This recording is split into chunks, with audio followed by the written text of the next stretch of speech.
Why does everything end up worse every time you try to speak calmly? Why does the more you explain your point of view, the more tension appears? Why does it seem like the other person never listens, but only reacts? And there is an even more disturbing question. What if the problem wasn't what you say, but the type of conflict in which you are trapped? Stay, because understanding this can completely change the way you face toxic people and protect your mental balance. When you face a toxic person, you usually start from a dangerous assumption. You believe you are both looking for the same thing. You believe the goal is to understand each other, clear up a misunderstanding, or reach a fair solution. But in these types of relationships, that premise does not hold. You are not facing a balanced conflict, but what psychology defines as an asymmetric conflict. In an asymmetric conflict, each party plays a different game. You try to resolve, explain, and connect. The other person, on the other hand, seeks to provoke an emotional reaction. They don't want clarity, they want impact. They don't pursue agreements, they pursue control. That is why the more you reason, the more material you give them. Every word, every justification, and every attempt at dialogue becomes fuel.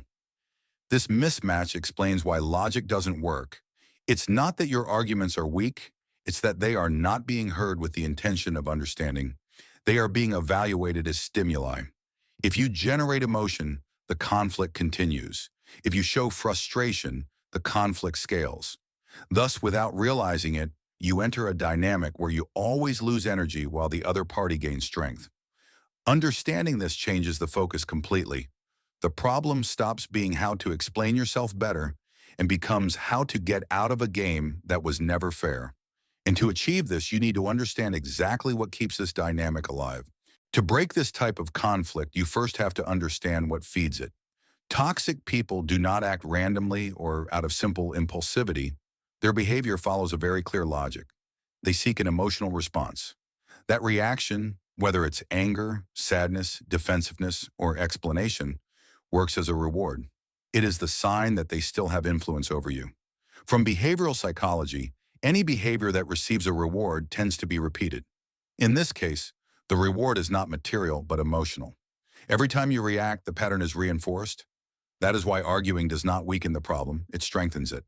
Trying to clear things up does not extinguish the conflict, it keeps it burning. Here, a key principle appears. When a behavior stops receiving the stimulus that sustains it, it begins to extinguish.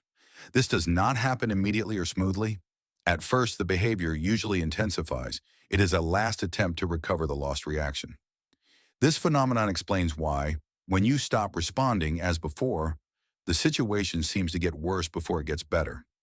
Understanding this mechanic is fundamental because it allows you to stop interpreting the increase in conflict as a failure. It's not that you're doing it wrong, it's a sign that the pattern is being challenged. And from here, the strategy must change completely. One of the most effective strategies to cut off this emotional supply is the method known as gray rock. The idea is simple but difficult to apply. It consists of becoming emotionally neutral, predictable, and uninteresting.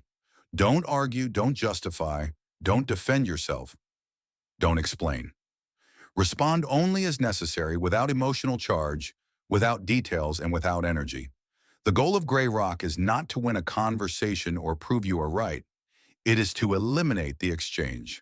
When there is no reaction, there is no reward, and when there is no reward, the behavior begins to lose strength. However, here comes the most critical point of the process, the moment when many people give up. When the emotional reaction disappears, toxic behavior usually intensifies. Provocations, verbal attacks, or accusations increase. This is known as an extinction burst. It is the last desperate attempt to regain lost control. If you react at that point, the message is clear. The strategy works and should be repeated. Therefore, this moment requires maximum consistency. Not responding is not passivity, it is a strategic decision. Every time you maintain neutrality, you weaken the pattern. Not immediately, but constantly. And although it may be uncomfortable at first, it is the first real step to regaining your mental space. The gray rock method works when you can reduce contact to a minimum, but it is not always viable. There are contexts in which you need to interact, such as work, family, or co-parenting.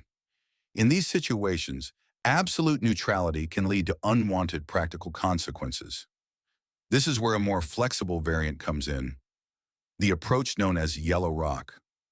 Yellow rock maintains the base of gray rock, but adds a layer of courtesy and structure. It is not about being cold or distant, but about being professional, brief, and clear. Responses are limited to facts, agreements, and logistics. There are no personal opinions, no emotional explanations, and no openness to conflict. Everything is communicated in a polite but firm way. This approach has an important strategic value when there are third parties watching. Emails, work meetings, or legal situations require a consistent image.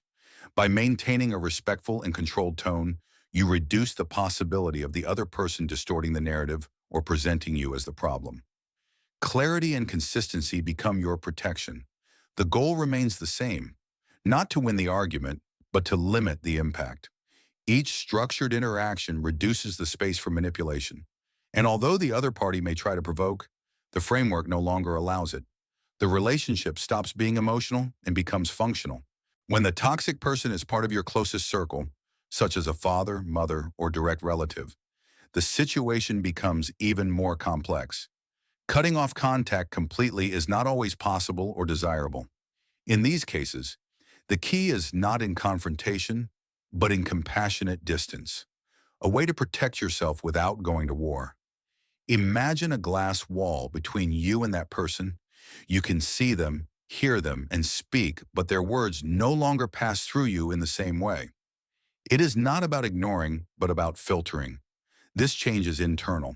It doesn't depend on the other person changing, but on you stopping your reaction from the emotional place that previously exposed you. Part of this process involves changing the question you ask yourself. Instead of asking why they treat you this way, you start asking what is happening in their emotional structure. This small adjustment reduces the personalization of the damage. Behavior is no longer defined as a personal attack and comes to be understood as a predictable pattern. It is important to avoid the impulse to save or repair. Compassion does not mean sacrifice. You can understand without justifying, and you can maintain boundaries without guilt. When you stop trying to change the other person, you regain energy, and that energy is the foundation for sustaining any long-term boundary. One of the most common mistakes when interacting with toxic people is falling into the need to explain. Explaining what you feel, explaining your intentions, explaining why something affects you. This reaction seems logical, but in these types of dynamics, it is a trap. Every explanation becomes material that can be used against you. Instead of clarifying, it feeds the conflict. In psychology, this pattern is summarized in 4 actions: justify, argue, defend, and explain. Each of them prolongs the interaction and keeps the emotional exchange alive, not because the other person wants to understand, but because they obtain information and reaction. The more you try to close the subject, the more open it remains. To exit this cycle, it is necessary to change the response protocol. This is where a brief, informative, friendly, and firm form of communication comes in. Short answers, focused on facts, without emotional weight, and without opening new topics. It's not about being cold, but about being clear. Each message has a defined start and end.